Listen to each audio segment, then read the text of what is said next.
Hello, and welcome to Hidden Histories, where we at the Livingston County Historian's Office bring your local history to life. I'm Deputy County Historian Madeline Friedler, and I can't wait to show you what we have in store today.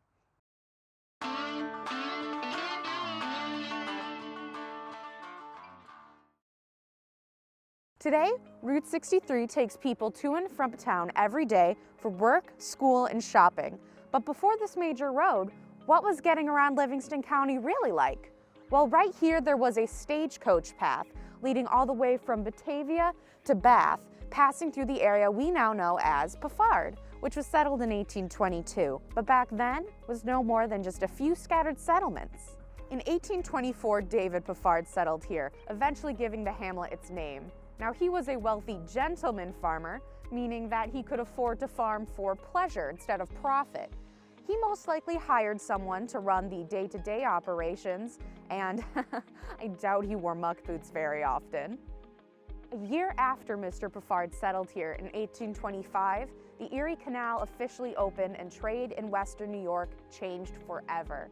Packet boats carried goods across the state, and more businesses and even entire towns began to spring up along the canal's route.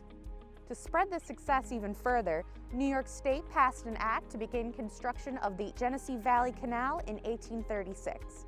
By 1840, the canal went all the way from Rochester, where it connected with the larger Erie Canal, passing through Livingston County all the way to Mount Morris.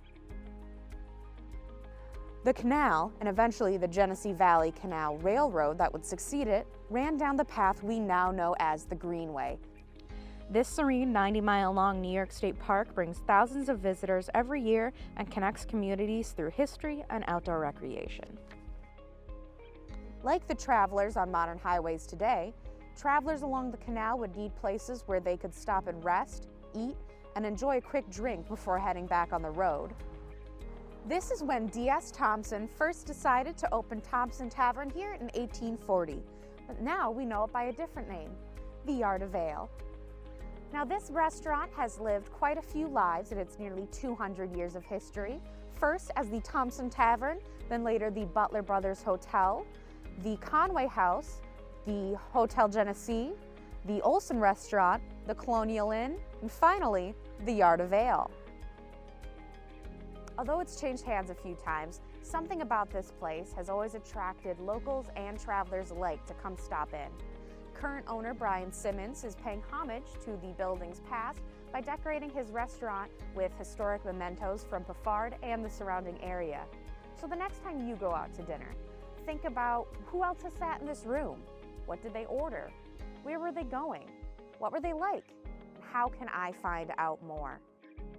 Well, if you want to know more about your local history, make sure to follow us at Livingston County, New York on Facebook and Livingston County Historian New York on YouTube. Thanks so much for watching. Have a great day.